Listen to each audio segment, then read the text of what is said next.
નમસ્કાર દર્શક મિત્રો, આપ જોઈ રહ્યા છો વાયએનએન ન્યૂઝ। હવે જોઈએ અગત્યના સમાચાર।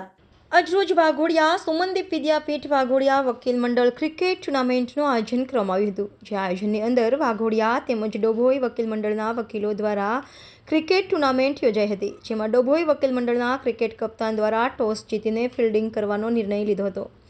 ત્યારબાદ વાઘોડિયાના વકીલ ટીમ દ્વારા 96 રનનો સ્કોર ઊભો કરવામાં આવ્યો હતો, જેમાં ડભોઈ વકીલ મંડળની ટીમ 39 રનથી પરાજય થયો હતો। આ લાઈવ ક્રિકેટ મેચને નિહાળવા માટે વડોદરા જિલ્લાના તેમજ તાલુકાના ધારાશાસ્ત્રી આ ટુર્નામેન્ટને જોવા માટે પધાર્યા હતા। ત્યારબાદ વિજેતા ટીમને ટ્રોફી આપી ઉત્સાહ વધાર્યો હતો। રિપોર્ટર હરેશ મિસ્ત્રી, વાયએનએન ન્યૂઝ, વાઘોડિયા। વાઘોડિયા વકીલ મંડળ દ્વારા એક ક્રિકેટ ટુર્નામેન્ટનું આયોજન કરવામાં આવેલ છે।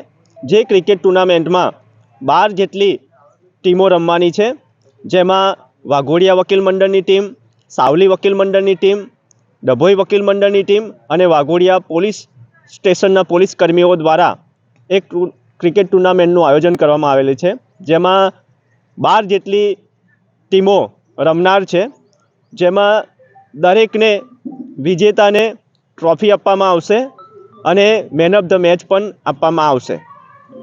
આ હેતુ છે અમારો કે દરેક વ્યક્તિ સાથે સમન્વય રહે અને દરેકનું સ્વાસ્થ્ય સારું રહે, એ હેતુને ધ્યાને લઈ આ ક્રિકેટ ટુર્નામેન્ટનું આયોજન કરવામાં આવેલ છે।